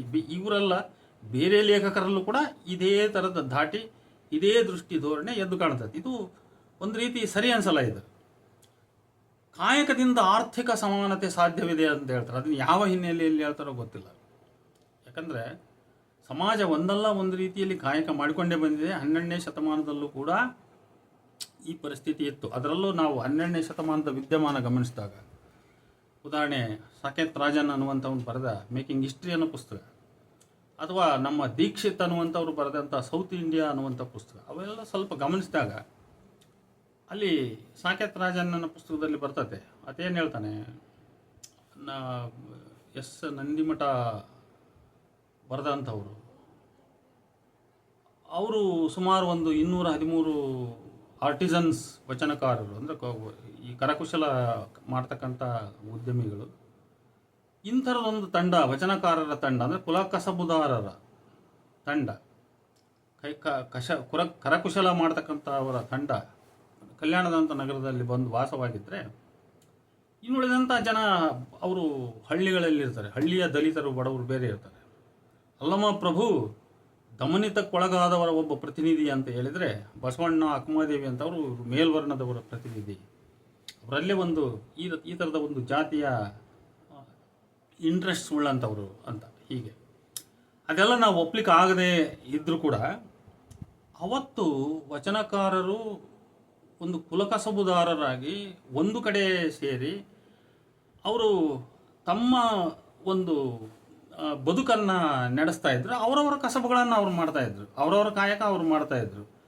ಅವರವರು ಯಾವ ನಂಬಿಕೆ ಮೌಲ್ಯಗಳನ್ನು ವೀರಶೈವ ತತ್ವದಿಂದ ಬಸವಣ್ಣಾದಿಯಾಗಿ ಬಸವಣ್ಣನೊಡನೆ ಸೇರಿಕೊಂಡು ಬೆಳೆಸ್ಕೊಂಡಿದ್ರೋ ಅದನ್ನು ಅವರು ಮುಂದುವರಿತಾ ಇದ್ದರು. ಬಸವಣ್ಣ ಭಂಡಾರಿಯಾಗಿದ್ದರೆ ಮೋಳಿಗೆ ಮಾರಯ್ಯ ಅವನಂಥ ಜೀವನವನ್ನೇ ನಡೆಸ್ತಿದ್ದ ಅಂತ ಹೇಳೋಕ್ಕಾಗಲ್ಲ. ಎಲ್ಲೋ ಗವಿಯಲ್ಲಿ ಕುಳಿತು ಕಟ್ಟಿಗೆ ಹೊತ್ತು ಜೀವನ ಕಾಯಕ ಮಾಡನಿದ್ದ. ಎಲ್ಲರೂ ಒಂದೊಂದು ರೀತಿಯ ಆರ್ಥಿಕ ಅಸಮಾನತೆಯಲ್ಲಿಯೇ ತಮ್ಮ ತಮ್ಮ ಬದುಕನ್ನು ನಡೆಸ್ತಾ ಇದ್ದರು. ಕಾಯಕದ ಬಗ್ಗೆ ಭೇದವಿಲ್ಲದೆ ತಮ್ಮ ತಮ್ಮ ಗಳಿಕೆಯಲ್ಲಿಯೇ ತೃಪ್ತಿ ಪಟ್ಟುಕೊಂಡು ಅದರಿಂದ ಅವರು ಜಂಗಮ ದಾಸೋಹಕ್ಕೆ ತಮ್ಮ ಕೈಲಾದಷ್ಟನ್ನು ನೀಡಿ ಒಂದು ಕಾಯಕವನ್ನು ಅವರು ಮಾಡ್ತಾಯಿದ್ರು ಅಂತ ನಾವು ಇಷ್ಟು ಹೇಳ್ಬೋದು.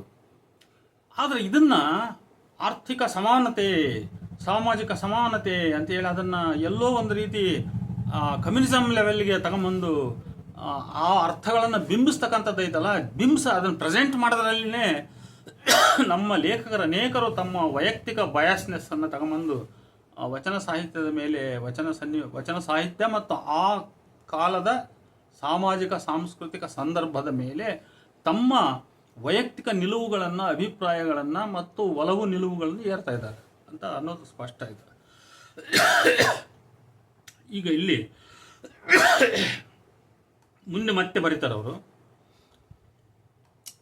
ಹೀಗೆ ಕ್ರಿಯೆ ಅಂದ್ರೆ ಬ್ರಾಕೆಟಲ್ಲಿ ಶ್ರಮ ಅಂತ ಬರೆದಾರೆ, ಜ್ಞಾನ ಬ್ರಾಕೆಟಲ್ಲಿ ನಡತೆ ಅಂತ ಬರೆದಾರೆ, ಕ್ರಿಯೆ ಅನ್ನೋ ಶ್ರಮ ಅಂತ ಒಪ್ಕೊಳ್ಳೋಣ.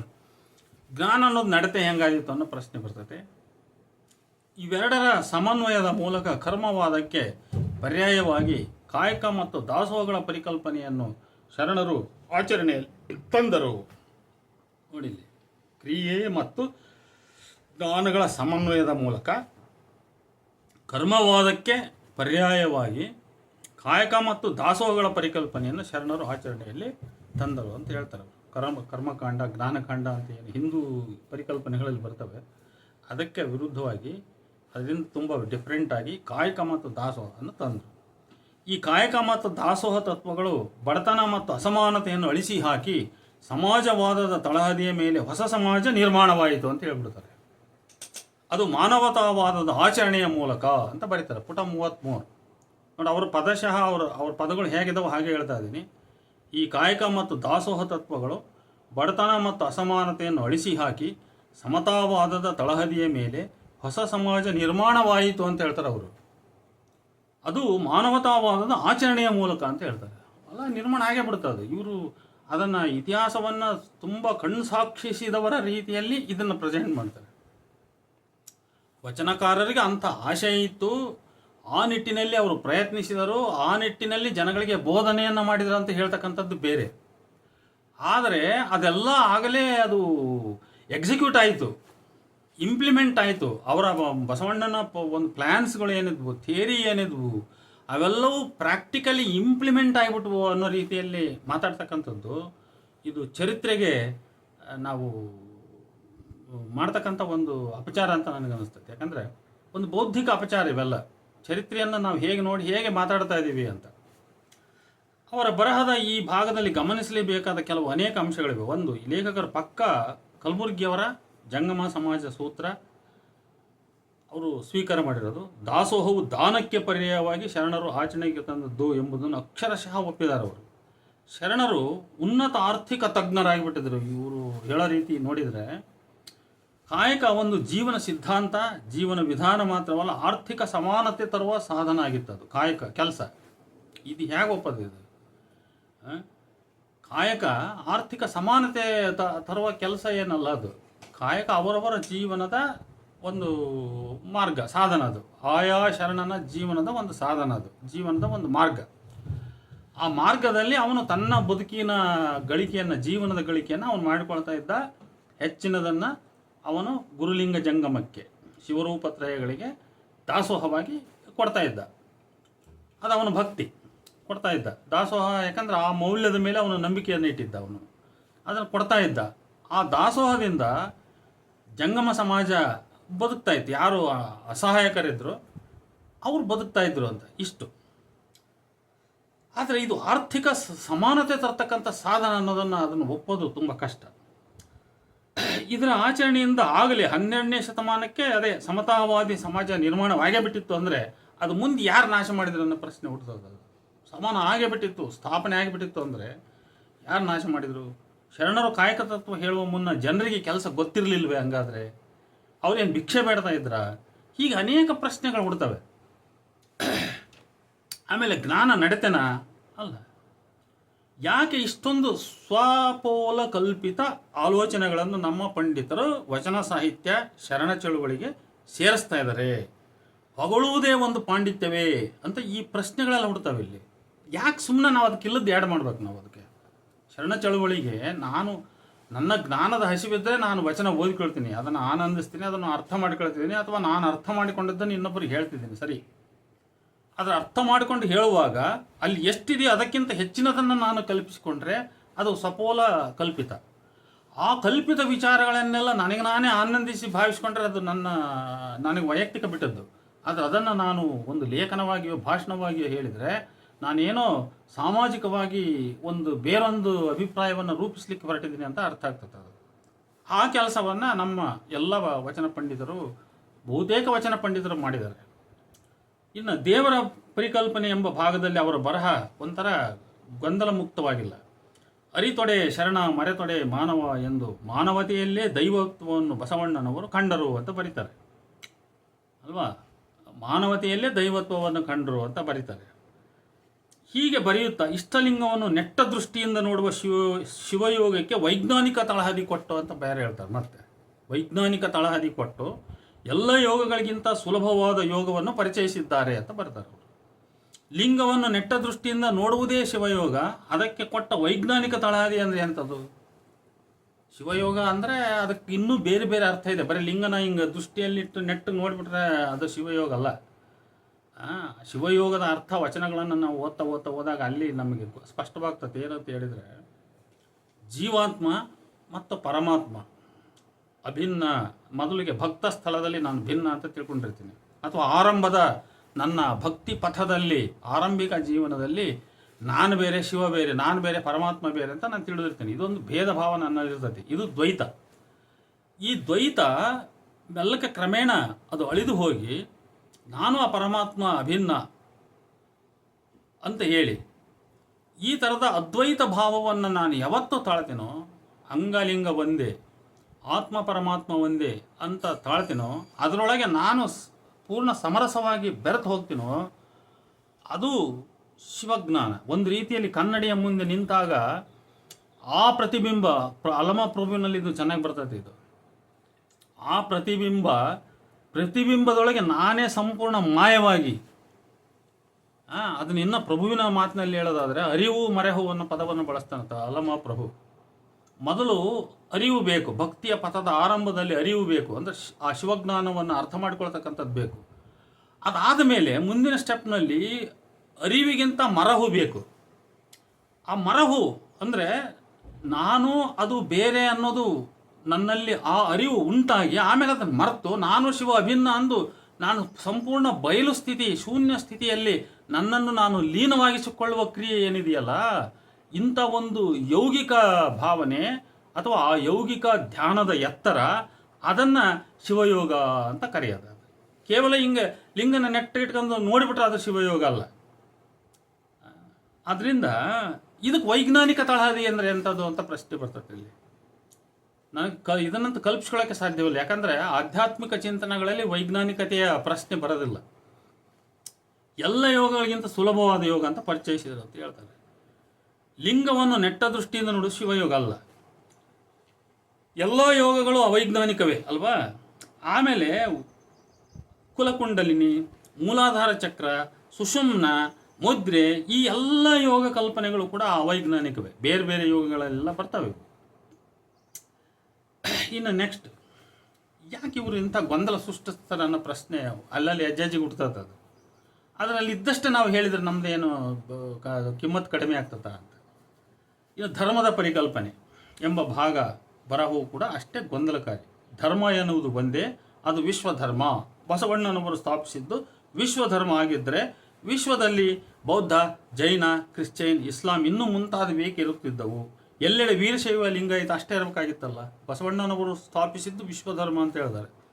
ಇವರೇನೀಗ ಮಾತಾಡುವಾಗ ಇದು ಕೇವಲ ಲಿಂಗಾಯತ ವೀರಶೈವಕ್ಕಷ್ಟೇ ಸಂಬಂಧಪಟ್ಟದ್ದು, ಸೀಮಿತವಾದದ್ದು, ಈ ಚೌಕಟ್ಟಿನ ಜನರಿಗಷ್ಟೇ ಸೀಮಿತವಾದಂತ ಎಲ್ಲೂ ಹೇಳಲ್ಲ.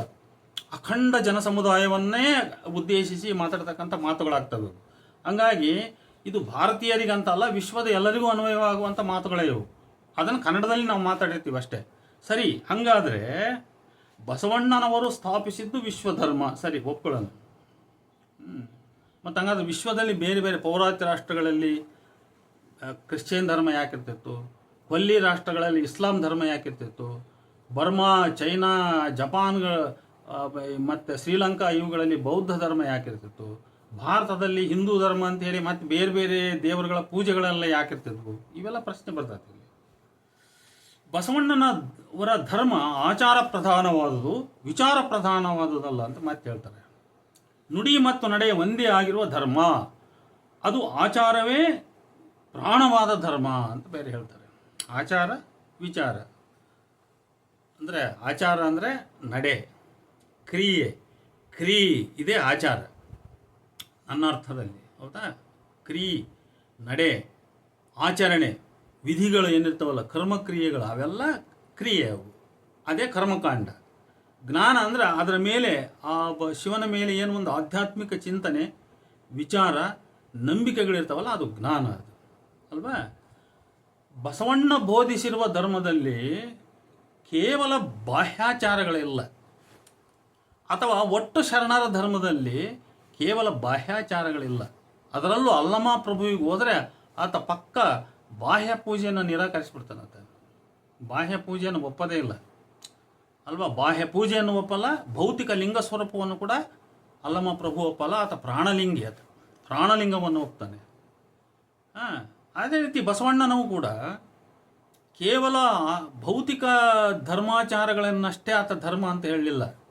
ಶಿವನ ಅರಿವು ನಮಗೆ ಬೇಕು, ಶಿವನ ತಿಳುವಳಿಕೆಯೂ ನಮಗೆ ಬೇಕು ಅಂತ ಹೇಳಿದ. ಅಲ್ಲಿ ವಿಚಾರ ಬಂದೇ ಬಂತದ್ದು. ವಿಚಾರ ಇಲ್ಲದೆ ಹೋಗಿದ್ರೆ ಷಟ್ಸ್ಥಳಗಳು ಯಾಕೆ ಬರ್ತಿದ್ವು? ಷಟ್ಸ್ಥಳಗಳ ಅರ್ಥವೇನು? ಷಟ್ಸ್ಥಳದಲ್ಲಿ ಫಿಲಾಸಫಿ ಮತ್ತು ಆಚಾರ ಎರಡೂ ಇವೆ. ಅಲ್ಲಿ ಎರಡು ಸಮಸಮವಾಗಿ ಬೆರೆತಿವೆ. ಒಂದೊಂದು ಸ್ಥಳದಲ್ಲಿ ಒಬ್ಬ ಭಕ್ತ ಯಾವ ತಿಳುವಳಿಕೆಗಳನ್ನು ಇಟ್ಕೊಂಡಿರಬೇಕು ಅನ್ನೋದು ಇದೆ, ಏನು ಆಚರಣೆಯನ್ನು ಮಾಡಬೇಕು ಅನ್ನೋದು ಇದೆ. ಅಂದರೆ ಆಚಾರ ಮತ್ತು ವಿಚಾರ ಪ್ರತಿ ಹಂತದಲ್ಲೂ ಇದೆ. ಭಕ್ತ ಸ್ಥಳದಲ್ಲಿದೆ, ಮಹೇಶ ಸ್ಥಳದಲ್ಲಿದೆ, ಪ್ರಸಾದಿ ಸ್ಥಳದಲ್ಲಿದೆ, ಶರಣ ಸ್ಥಳದಲ್ಲಿದೆ, ಐಕ್ಯ ಸ್ಥಳದಲ್ಲಿದೆ. ಆದ್ದರಿಂದ ಇವರು ಧರ್ಮವನ್ನು, ತತ್ವವನ್ನು ಹೇಗೆ ಗ್ರಹಿಸಿದ್ದಾರೆ ಈ ಲೇಖಕರು ಅನ್ನೋದು ಒಂದು ದೊಡ್ಡ ಪ್ರಶ್ನೆಯಾಗಿ ಉಳಿತತೆ. ಇಲ್ಲಿ ಇಂಥ ಮಾತುಗಳನ್ನು ಓದಿದಾಗ ಅವರು ಬರೆದಿರ್ತಕ್ಕಂಥ 34ನೇ ಪುಟ ಅದು. ಈಗ ಮುಂದೆ ಹೋಗೋಣ. ಸ್ತ್ರೀ ಗೌರವ ಕುರಿತ ಪರಿಕಲ್ಪನೆಯ ಬಗ್ಗೆ ಅವರು ಮಾತಾಡ್ತಾರೆ. ಅವರು ಹೇಳುವಂತೆ ಹೆಣ್ಣು ಮಾಯೆ ಅಲ್ಲ ಎಂದು ಪ್ರತಿಪಾದಿಸಿದರು ಎಂಬುದು ಖುಷಿ ಇದು. ಶರಣರು ಇದನ್ನು ಭಾಳ ಜನರ ವಚನ ಪಂಡಿತರಲ್ಲಿ ಇಂಥದ್ದೊಂದು ನಂಬಿಕೆ ಇದೆ. ಇದನ್ನು ಬಹಳ ದೊಡ್ಡ ಪ್ರಚಾರ ಕೂಡ ಕೊಡ್ತಾ ಇದ್ದಾರೆ.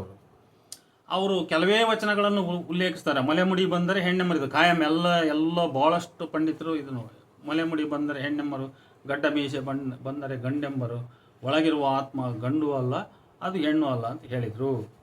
ಸತಿಪತಿಗಳೊಂದಾದ ಭಕ್ತಿ ಹಿತವಪ್ಪದು ಕೂಡಲ ಸಂಗಮನಿಗೆ ಅಂತ ಹೇಳಿದರು. ಆಮೇಲೆ ಅಲ್ಲಮ ಪ್ರಭುವಿನ ಹೆಣ್ಣು ಹೊಣ್ಣು ಮಣ್ಣು ಇವು ಮಾಯೆಯಲ್ಲ, ಮನದ ಮುಂದಣ ಆಸೆಯ ಮಾಯೆ ಅಂತ ಹೇಳಿದರು. ಈ ವಚನಗಳನ್ನು ಹೇಳಿ ಇವರು ಸ್ತ್ರೀಯನ್ನು ಸಮಾನವಾಗಿ ಕಂಡರು ಇತ್ಯಾದಿ ಎಲ್ಲ ಹೇಳ್ತಾರೆ. ಸ್ತ್ರೀಯನ್ನು ಸಮಾನವಾಗಿ ಕಂಡರು. ಆದರೆ ವಚನಕಾರರು ಕೂಡ ತಮ್ಮ ಪುರುಷ ಪ್ರಧಾನ ಸಮಾಜದ ಇತಿಮಿತಿಗಳನ್ನು ಮುರಿಲಿಕ್ಕೆ ಆಗಿರಲಿಲ್ಲ. ಅವರ ಸಂವೇದನೆ, ದೃಷ್ಟಿ ಧೋರಣೆಗಳನ್ನೆಲ್ಲವೂ ಕೂಡ ಪುರುಷ ಪ್ರಧಾನದ ಸಮಾಜವೇ ರೂಪಿಸಿತ್ತು. ಹಾಗಾಗಿ ಅವರು ಭಕ್ತಿ ಆದರವನ್ನು ಹೇಳುವಾಗ ಸ್ತ್ರೀಯರನ್ನಷ್ಟೇ ಉದಾಹರಣೆ ಕೊಡ್ತಾರೆ. ಅವರು ಸ್ತ್ರೀ ಆದರವನ್ನು ಉದಾಹರಣೆ ಕೊಡ್ತಾರೆ ಅವರು. ಅದರಿಂದ ಅಲ್ಲಿ ಆ ಲಿಮಿಟೇಷನ್ಸನ್ನು ಮುರಿಲಿಕ್ಕೆ ಅವ್ರಿಗೆ ಆಗಿರಲಿಲ್ಲ. ಇಲ್ಲಿ ನೋಡ್ರಿ, ಈ ವಚನಗಳನ್ನು ಕೂಡ ನಾವು ಹೆಂಗೆ ಅರ್ಥ ಮಾಡ್ಕೊಳ್ತಾ ಇದ್ದೀವಿ? ಮಲೆಮುಡಿ ಬಂದರೆ ಹೆಣ್ಣು ಅಂತೀವಿ, ಗಡ್ಡ ಮೀಸೆ ಬಂದರೆ ಗಂಡು ಅಂತೀವಿ. ಆದರೆ ಒಳಗಿರುವ ಆತ್ಮ, ಅವ್ರು ಮಾತಾಡ್ತಾ ಇರೋದು ಆತ್ಮದ ಬಗ್ಗೆ. ಭೌತಿಕವಾದ ಚಹರೆಯ ಭೇದ ಇದೆ, ಒಂದು ಗಂಡು ಬೇರೆ ಹೆಣ್ಣು ಬೇರೆ ಅಂತ. ಆದರೆ ಆತ್ಮಕ್ಕೆ ಯಾವ ಭೇದ ಇಲ್ಲ, ಲಿಂಗ ಇಲ್ಲ ಅಂತ. ಇದನ್ನು ಇನ್ನೂ ನಾವು ವಿಸ್ತರಿಸಿ, ಬರೀ ಮನುಷ್ಯರಿಗೆ ಅಷ್ಟೇ ಅಲ್ಲ, ಇದನ್ನು ವಿಸ್ತರಿಸಿ ನಾವು ಮಾತಾಡೋದಾದರೆ ಬ್ರಹ್ಮಾಂಡದ ಎಲ್ಲ ಜೀವಿಗಳು ಏನದವಲ್ಲ ಅವೆಲ್ಲವೂ ಕೂಡ ಆತ್ಮಸ್ವರೂಪಿಗಳು. ದೇವನೊಬ್ಬ, ನಾಮ ಹಲವು, ಒಂದೇ ಆತ್ಮ. ಅದು ಬಹುರೂಪವಾಗಿ ಕಾಣ್ತದೆ.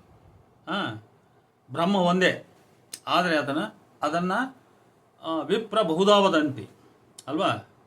ಬ್ರಹ್ಮ ಸತ್ಯ ಅನ್ನೋದು ಒಂದೇ, ಆದ ವಿಪ್ರ ಅನ್ನೋದನ್ನು ಬಹು ಅಂತ ಹೇಳಿದ ಅಂತ ಹೇಳಿ ಉಪನಿಷತ್ತಿನ ವಾಕ್ಯಗಳೆಲ್ಲ ಬರ್ತವೆ. ಆದ್ದರಿಂದ ಇದನ್ನು ಬರೀ ಹೆಣ್ಣು ಗಂಡಿಗೆ ಅಷ್ಟೇ ನಾವು ಅನ್ವಯಿಸ್ತಕ್ಕಂಥದ್ದಲ್ಲ. ಇಲ್ಲಿ ವಚನಕಾರರು ಹೇಳಬೇಕಾಗಿರೋ ತತ್ವದ ಉದ್ದೇಶ, ಈ ಆತ್ಮ ಸ್ವರೂಪವಾದ ಪರಮಾತ್ಮ ಅವನು ಎಲ್ಲರಲ್ಲಿ, ಹೆಣ್ಣಿನಲ್ಲೂ ಇದ್ದಾನೆ, ಗಂಡಿನಲ್ಲೂ ಇದ್ದಾನೆ, ಅವನು ಮಾತ್ರ ಒಂದೇ ಅಂತ ಹೇಳ್ತಕ್ಕಂಥದ್ದು. ಗಂಡು ಹೆಣ್ಣುಗಳ ಮಧ್ಯೆ ಭೇದ ಇಲ್ಲ ಅಂತ ಏನವ್ರು ಹೇಳ್ತಾ ಇಲ್ಲ. ಅದೇ ರೀತಿ ಹೆಣ್ಣು ಹೊನ್ನು ಮಣ್ಣು ಮಾಯೆ ಅಂತ ಅಲ್ಲಮ ಪ್ರಭು ಹೇಳಿ ಮುಂದೆ ಹೇಳ್ತಾನಲ್ಲ, ಮನದ ಮುಂದಣ ಆಸೆಯೇ ಮಾಯೆ ಅಂತ ಹೇಳಿದಾಗ ಆಸೆ ಯಾವುದರ ಬಗ್ಗೆ ಅಂತ ನಾವು ಪ್ರಶ್ನೆ ಮಾಡಬೇಕು. ಆಸೆ ಯಾವುದರ ಕುರಿತು? ಅದೇ ಹೆಣ್ಣಿನ ಕುರಿತು, ಅದೇ ಮಣ್ಣಿನ ಕುರಿತು ಮತ್ತು ಅದೇ ಹೊನ್ನಿನ ಕುರಿತು ಅಲ್ವಾ. ಹಾಗಾಗಿ ಮನದ ಮುಂದಣ ಆಶೆಯೇ ಮಾಯೆ ಅಂತ ಹೇಳಿದರೆ, ಮಾಯೆ ಯಾವುದರ ಬಗ್ಗೆ? ಅದೇ ಹೆಣ್ಣು ಹೊನ್ನು ಮಣ್ಣಿನ ಬಗ್ಗೆ ಮಾಯೆ. ಆದ್ದರಿಂದ ಈ ವಚನಗಳನ್ನು ಈ ರೀತಿ ದುಡಿಸಿಕೊಂಡು ಅದು ಸ್ತ್ರೀ ಸಮಾನತೆ ಅಂತ ಹೇಳ್ತಕ್ಕಂಥದ್ದು ವಚನಕಾರರ ನಿಲುವಿಗೆ ಅದು 100% ಸರಿಯಾದ ರೀತಿ ಸಾಥ್ ಕೊಡ್ತತೆ ಅಂತ ನಾನು ಹೇಳಲಿಕ್ಕಾಗಲ್ಲ. ಆಮೇಲೆ ಸ್ತ್ರೀ ಮಾಯೆ, ಸಂಸಾರ ಮಾಯೆ, ಅದು ಒಂದು ಸಾಧನೆಗೆ ವಿಘ್ನ. ಐಕ್ಯ ಪಡಿಲಿಕ್ಕೆ, ಐಕ್ಯ ಸ್ಥಳವನ್ನು ಮುಟ್ಟಲಿಕ್ಕೆ, ಮೋಕ್ಷವನ್ನು ನಾನು ತಲುಪಲಿಕ್ಕೆ ಅದು ವಿಘ್ನ ಅಂದೇ ಶರಣರು ಭಾವಿಸಿದೆ. ಯಾಕಂದರೆ ಶರಣರಲ್ಲಿ ಸಾವಿನಿಂದ ಮೋಕ್ಷವನ್ನು ಪಡೆಯೋದಲ್ಲ, ಇದ್ದಂತೆ ಈ ಸಂಸಾರಿಕ ಪ್ರಪಂಚದಿಂದ ಬಿಡುಗಡೆ ಹೊಂದಿ ನಾನು ಮೋಕ್ಷವನ್ನು ಪಡಿತಕ್ಕಂಥದ್ದು. ಆ ಮೋಕ್ಷ ಪಡಲಿಕ್ಕೆ ಅವರೆಲ್ಲರೂ ಶರಣರೆಲ್ಲ ಅವರು ಸಂಸಾರಿಗಳೇ ನಿಜ, ಆದರೆ ಸಂಸಾರಿಗಳಾಗಿದ್ದಾಗ್ಯೂ ಅವರು ಸಂಸಾರ ನಿರಸನ ತತ್ವವನ್ನೇ ಬೋಧಿಸಿದ್ದವರು. ಇದು ವಚನಗಳಲ್ಲೆಲ್ಲ ಬಹಳ ಸ್ಪಷ್ಟವಾಗಿದೆ. ಇದನ್ನು ಅರ್ಥ ಮಾಡಿಕೊಳ್ಳೋದ್ರಲ್ಲಿ ಇವರು ವಿಫಲರಾಗಿದ್ದಾರೆ. ಇಲ್ಲ, ಆ ವಚನಗಳನ್ನು ಬದಿಗೆ ಸರಿಸ್ತಾರೆ ಇವರು ಯಾರೋ ಆಗಲೇ ಒಂದು ತತ್ವವನ್ನು ಯಾರೋ ಬೆಳೆಸಿಬಿಟ್ಟಿದ್ದಾರೆ ಅಂತ ಹೇಳಿದರೆ ಅದರ ಏಣಿಯನ್ನು ಹತ್ಕೊಂಡು ಹೋಗಲಿಕ್ಕೆ ಪ್ರಯತ್ನ ಮಾಡ್ತಾರೆ ಅಷ್ಟೇ ಹೊರತು ಇವರು ಆ ಸ್ಟೆಪ್ಸನ್ನು ಮುರಿದು ವಚನದಲ್ಲಿ ಏನಿದೆ ಅದನ್ನು ಕರೆಕ್ಟಾಗಿ ನಾವು ನೋಡೋಣ ಅಂತ ಹೇಳಿ ಆ ಪ್ರಯತ್ನ ಮಾಡ್ತಾ ಇಲ್ಲ ಅಂತ ಅನಿಸ್ತದೆ ನನಗೆ. ಅಲ್ಲೆಲ್ಲೋ ಒಂದು ಕಡೆ ನಮ್ಮ ಈ ವಚನ ಪಂಡಿತ ಲೋಕ ವಿಫಲವಾಗ್ತಾ ಇದೆ. ಅದು ಏನೋ ಒಂದು ರೀತಿ ಪೂರ್ವಗೃಹೀತಗಳನ್ನಾಗಲೇ ತನ್ನೊಳಗೆ ಅದು ಇಳಿಸ್ಕೊಂಡ್ಬಿಟ್ಟಿದೆ. ಅದು ಅವೇ ಪೂರ್ವಗೃಹೀತಗಳನ್ನೇ ಉಳಿಸ್ಕೊಂಡು ಹೋಗುವ ಪ್ರಯತ್ನ ಮಾಡ್ತಾ ಇದೆಯೇ ಹೊರತು ವಚನವನ್ನು ಸ್ಪಷ್ಟವಾಗಿ ಕಣ್ತೆರೆದು ನೋಡುವ ಪ್ರಯತ್ನವನ್ನು ಮಾಡ್ತಾ ಇಲ್ಲ. ಇನ್ನು ಕೊನೆಗೆ ಕಾಯಕ ಯೋಗ, ಶಿವಯೋಗ, ಸಂಸಾರ ತೊಡಕಲ್ಲ, ಇವೆಲ್ಲ ಅಸಂಬದ್ಧ ಬರಹಗಳೇ. ಅದರ ಬಗ್ಗೆ ಹೋಗ್ತಕ್ಕಂಥದ್ದು ಅನವಶ್ಯ. ಇನ್ನೊಂದು ಈ ವಿಡಿಯೋದಲ್ಲಿ ಒಂದು ಗಮನಿಸಬೇಕು. PC ಬ್ರೌನ್ ಸಾಹೇಬರು ಮತ್ತು ಲಿಂಗಾಯತರು ಎಂಬ ರಾಜಶೇಖರ್ H ಚಂದನಗೌಡ ಅವರು ಜಡ್ಜ್ ಇದ್ದಂಗೆ ಕಾಣ್ತಾರೆ. ಅವರು ಒಂದು ಲೇಖನ ಅದು ಬಹುಶಃ ಅದು ಭಾಷಾಂತರ ಮಾಡಿದ್ದಿರಬೇಕದು. ಅದು ಲೇಖನವನ್ನು ಇಲ್ಲಿ ಪ್ರಕಟ ಮಾಡಿದ್ದಾರೆ. ಆ ಲೇಖನದ ಎಷ್ಟು ಅಂಶಗಳು ಸುಳ್ಳಿದ್ದಾವೆ, ಅದನ್ನು ಯಾಕೆ ಪ್ರಕಟ ಮಾಡಿದರು? ಇದರ ಸಂಪಾದಕ ಮಂಡಳಿ ಆ ಲೇಖನವನ್ನು ಯಾವ ಪ್ರಾಮುಖ್ಯತೆ ಹಿನ್ನೆಲೆಯಲ್ಲಿ ಪ್ರಕಟ ಮಾಡ್ತು? ಅದರಲ್ಲಿ ಕೆಲವು ಹಿಂದೂ ವಿರೋಧಿಗಳ ಅಂಶ ಇದ್ದಾವೆ ಅಂತ ಪ್ರಕಟ ಮಾಡ್ತೋ, ಅಥವಾ ಇದು ಲಿಂಗಾಯತ ಸಮಾಜದ ಎಲ್ಲ ಸತ್ಯಗಳನ್ನು ಹೇಳ್ತೈತಿ ಅಂತ ಪ್ರಕಟ ಮಾಡ್ತೋ ಅಂತ ನನಗೊಂದು ಅನುಮಾನ. ಯಾಕಂದರೆ ಅದನ್ನು ತಮ್ಮ ಮುಂದೆ ಇಡ್ತೀನಿ ನಾನು. 3ನೇ ಅಂಶ, ಅದರಲ್ಲಿ ಅಂಶದ ಕೊನೆಯ ಅರ್ಧ ಭಾಗ ನೋಡಿ ಹಿಂಗಿದೆ. ಬ್ರಾಹ್ಮಣ ಶ್ರೇಷ್ಠತೆಯನ್ನು ಅಲ್ಲಗಳೆದ ಬಸವಣ್ಣನು ಹುಟ್ಟಿನಿಂದ ಎಲ್ಲರೂ ಸಮಾನರು, ಮೇಲು ಕೀಳು, ಗಂಡು ಹೆಣ್ಣು ಗಂಡೆಂಬ ಭೇದವನ್ನು ಅಳಿಸಿ ಹಾಕಿದ. ಯಾರು? ಬಸವಣ್ಣ ಅಳಿಸಿ ಹಾಕಿದ. ಮಾನವರೆಲ್ಲ ಸರಿಸಮಾನರು ಹಾಗೂ ದೇವಾಂಶ ಸಂಭೂತರು. ಎಷ್ಟು ಸತ್ಯ ಇದೆ ಇದರಲ್ಲಿ. ಹುಟ್ಟಿನಿಂದ ಎಲ್ಲರೂ ಸಮಾನರು, ಮೇಲು ಕೀಳು, ಹೆಣ್ಣು ಗಂಡೆಂಬ ಭೇದವನ್ನು ಅಳಿಸಿದ, ಮಾನವರೆಲ್ಲ ಸರಿಸಮಾನರು ಮತ್ತು ದೇವಾಂಶ ಸಂಭೂತರು. ಎಲ್ಲ ಮನುಷ್ಯರು ದೇವಾಂಶ ಸಂಭೂತರು ಅಂತ. ಏನು ಸತ್ಯವಾದ ಮಾತೇ ಅಲ್ಲ ಇದು. ಆಮೇಲೆ ಭೇದ ಅಳಿಸಿ ಹಾಕಿಬಿಟ್ನಾ ನೋಡಿ. ಎಲ್ಲ ಆಗಲೇ ಮೇಲೆ ಹೇಳಿದ್ರಲ್ಲ, ಸೇಮ್ ಅದೇ ಥರ ಇದು ಕೂಡ. ಆ ಸಂಕಲ್ಪದಿಂದ ಬೋಧಿಸಿದ ಅಂದ್ರೆ ನಾವು ಒಪ್ಬೋದು, ಆದರೆ ಭೇದ ಅಳಿಸಿ ಹಾಕೇ ಬಿಟ್ಟ ಅಂಥೇಳಿ. ಅಳಿಸಿದ್ರೆ ಮತ್ತೆ ಭೇದ ಹುಟ್ಟಿದ್ವಲ್ಲ, ಯಾವ ಕಾಲಘಟ್ಟದಾಗ ಹುಟ್ಟಿದ್ವು ಅವು?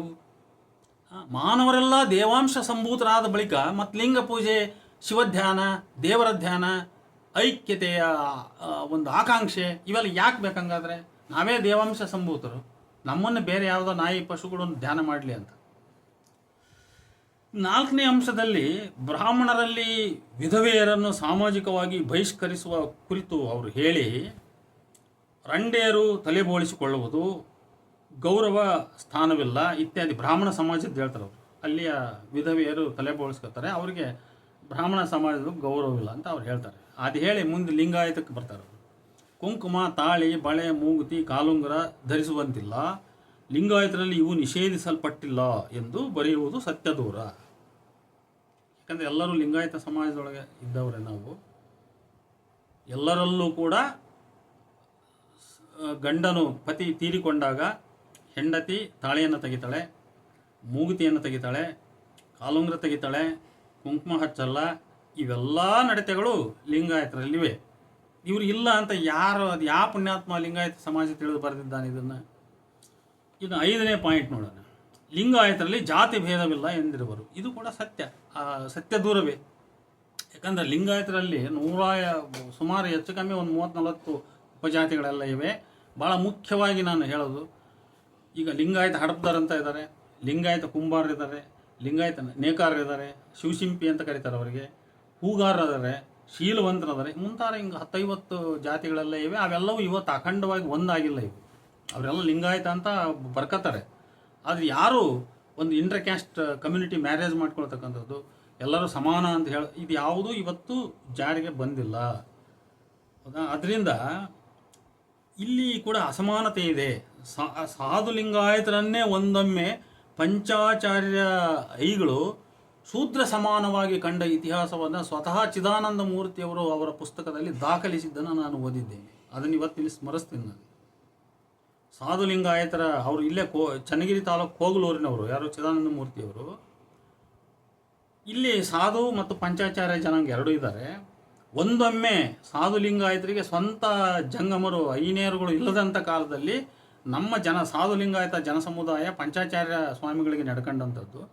ಆಗ ಭಿನ್ನ ತೀರ್ಸ್ಕೊಂಬರ್ಲಿಕ್ಕೆ ಹೋದಾಗ ಅವ್ರ ಮನೇಲಿ ಊಟ ಮಾಡ್ತಿರ್ಲಿಲ್ಲ, ಬೆಲ್ಲ ಬೇಳೆ ಇಸ್ಕೊಂಡು ಮನೆಗೆ ಹೋಗೋರಂಥವ್ರು. ಯಾಕೆ ಅಂತೇಳಿ ಇವರು ಸಾಧು ಲಿಂಗಾಯತರು ಶೂದ್ರ ಸಮಾನ ಅಂತ ಭಾವಿಸ್ತಿದ್ರು. ಅವ್ರ ಮನೆಯಲ್ಲಿ ಇವರು ಅಯ್ಯಾಚಾರ ಎಲ್ಲ ಮಾಡ್ತಿದ್ರು, ಪಾದ ತೊಳೆಸ್ಕೊಳ್ಳೋದು ಅದೆಲ್ಲ ಮಾಡ್ತಿದ್ರು, ಪೂಜೆ ಕರ್ಮ ಎಲ್ಲ. ಆದರೆ ಊಟ ಮಾಡಬೇಕಲ್ಲ, ಊಟ ಮಾಡ್ತಾ ಇರಲಿಲ್ಲ. ಅವರು ಬೆಲ್ಲ ಬೇಳೆ ಇಸ್ಕೊಂಡು ಹೋಗೋರಂಥವ್ರು. ಅಂದರೆ ಅಸ್ಪೃಶ್ಯತೆ ಬಂತಲ್ಲ ಇಲ್ಲಿ. ಮತ್ತು ಇವ್ರು ಏನು ತಿಳ್ಕೊಂಡು ಬರೋದ್ರಿ ಇವರು ಇದನ್ನೆಲ್ಲ ಇದು. ಆಮೇಲೆ ಸಾಮಾನ್ಯ ಲಿಂಗಾಯತರಿಗೆ 6ನೇ ಪಾಯಿಂಟ್, ಸಾಮಾನ್ಯ ಲಿಂಗಾಯತರಿಗೆ ಮಾಂಸಾಹಾರ, ಮದ್ಯಪಾನ, ಅಡಿಕೆ ಜಗಿಯುವುದು ನಿಷಿದ್ಧವಲ್ಲ, ಆದರೆ ಮಠಾಧಿಪತಿಗಳಿಗೆ ಗುರುಗಳಿಗೆ ನಿಷಿದ್ಧ ಅಂತ ಹೇಳ್ತಾನೆ ಈತ. ಇದು ಕೂಡ ಸತ್ಯಕ್ಕೆ ದೂರ. ಆಮೇಲೆ ಅವ್ರ ಮಾತಲ್ಲೇ ಗೊತ್ತಾಗ್ತದೆ ಮಠಾಧಿಪತಿಗಳು ಗುರುಗಳು ಅಂದ್ರೆ ಬೇರೆ, ಭಕ್ತರಂದ್ರೆ ಬೇರೆ, ಅಲ್ಲಿ ಒಂದು ಭೇದ ಆಯ್ತದೆ. ಆಮೇಲೆ ಸಾಮಾನ್ಯ ಲಿಂಗಾಯತರಿಗೆ ಮಾಂಸಾಹಾರ, ಮದ್ಯಪಾನ ಇವು ನಿಷೇಧ ಅಲ್ಲ ಅಂತ ಹೇಳೋದು ಸುಳ್ಳು. ವಚನಕಾರರಲ್ಲಿಯೇ ಬಹಳ ಸ್ಪಷ್ಟವಾಗಿದೆ. ಅದೆಲ್ಲ ಭವಿ ಸಂಸ್ಕೃತಿಯು ಭಕ್ತರಿಗೆ ಸಲ್ಲದು. ಮದ್ಯಪಾನ ಮಾಡಿಕೊಡೋದು, ಮಾಂಸಾಹಾರ ಮತ್ತೆ ಸ್ವತಃ ಮಡಿವಾಳ ಮಾಚಯ್ಯ ತನ್ನ ವಚನಗಳಲ್ಲಿ ಬಹಳ ಸ್ಪಷ್ಟವಾಗಿ ಹೇಳಿದ್ದಾನೆ. ಇದೆಲ್ಲ ವಚನ ಸಾಹಿತ್ಯ ಅರ್ಥ ಮಾಡ್ಕೊಳ್ಳದೆ ಇರೋರು ಮಾತುಗಳು ಅಷ್ಟೇ ಇವು. ಆಮೇಲೆ ಲಿಂಗಾಯತರು ಬ್ರಾಹ್ಮಣರನ್ನು ಕೀಳು ಜಾತಿಯವರೆಂದು ಕಾಣುವರು. 7ನೇ ಪಾಯಿಂಟ್ ಇದು. ಇದೆಂತೂ ಎಷ್ಟು 100 ಸುಳ್ಳಿವೆಲ್ಲ ಇವು. ಲಿಂಗಾಯತ ವೀರಶೈವ ಸ್ವಾಮೀಜಿಗಳ ಅಡ್ಡಪಲ್ಲಕ್ಕಿ ನೋಡಿ, ಇಲ್ಲಿ ಹೇಳ್ತೀನಿ ನಾನು. ಲಿಂಗಾಯತ ವೀರಶೈವ ಸ್ವಾಮೀಜಿಗಳ ಇದೇ ಪಂಚಾಚಾರ್ಯ ಸ್ವಾಮಿಗಳ ಅಡ್ಡಪಲ್ಲಕ್ಕಿ ಉತ್ಸವಗಳು ನಡೆದಂಥ ಕಾಲದಲ್ಲಿ ಅಡ್ಡಿಪಡಿಸಿದ್ದಾರೆ ಬ್ರಾಹ್ಮಣರು. ಬೀದಿಯಲ್ಲಿ ಅಡ್ಡಪಲ್ಲಕ್ಕಿ ಮೆರವಣಿಗೆ ಬರ್ತೈತಿ ಅಂದರೆ ತಮ್ಮ ಬಾಗಿಲುಗಳನ್ನು ಮುಚ್ಚಿಟ್ಟು ಒಳಗಡೆ ಕುಳಿತುಕೊಂಡಿದ್ದಾರೆ. ಯಾಕಂದರೆ ಅವನು ಶೂದ್ರ ಸಮಾನ ಅಂತ ಲಿಂಗಾಯತನ ಕಂಡಿರೋದು ಇವರು. ಇವೆಲ್ಲವೂ ಕೋರ್ಟಿಗೆ ಹೋಗಿ ವ್ಯಾಜ್ಯಗಳಾಗಿದ್ದಾವೆ ಇವು. ಇಲ್ಲಿ ಭದ್ರಾವತಿಯ ಕೂಡ್ಲಿಗೆ ಯಾವುದೋ ಒಂದು ಇದರಲ್ಲಿ ನಡೆದದ್ದನ್ನು ಚಿದಾನಂದ ಮೂರ್ತಿಯವರು ವಿವರಿಸಿದ್ದಾರೆ. ಅಷ್ಟು ಮಾತ್ರ ಅಲ್ಲ, ಬ್ರಾಹ್ಮಣರೇ ಮೇಷ್ಟ್ರುಗಳಾಗಿರ್ತಕ್ಕಂಥ ಶಾಲೆಗಳಲ್ಲಿ 1917, 20ನೇ ಶತಮಾನದ ಅಂದರೆ ಸ್ವತಂತ್ರ ಪೂರ್ವಕ್ಕೆ ಸ್ವಲ್ಪ ಮುಂಚೆ ಪಂಚಮರ ರೀತಿಯಲ್ಲಿ ಕಂಡು ಪಂಚಮರ ಸಾಲಿನಲ್ಲಿ ವಿದ್ಯಾರ್ಥಿಗಳನ್ನು, ಲಿಂಗಾಯತ ವಿದ್ಯಾರ್ಥಿಗಳನ್ನು ಕೂಡಿಸ್ತಿದ್ರಂತೆ.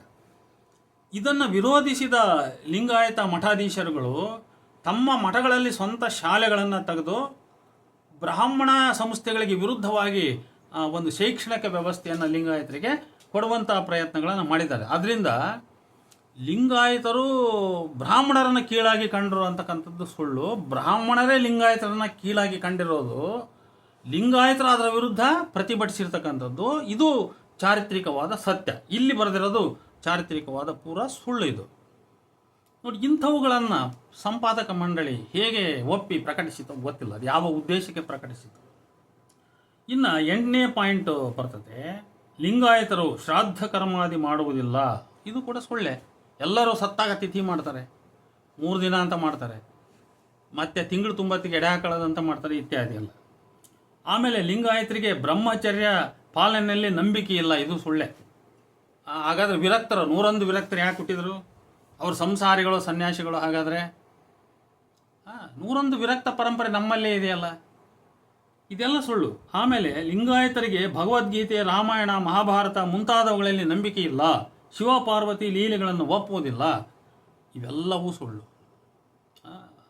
ಈಗ ಮಹಾಕಾವ್ಯಗಳಾಗಿ ಲಿಂಗಾಯತ ಧರ್ಮ ತಾತ್ವಿಕವಾಗಿ ಶರಣ ಪ್ರತಿಪಾದಿತ ಲಿಂಗಾಯತ ಧರ್ಮದಲ್ಲಿ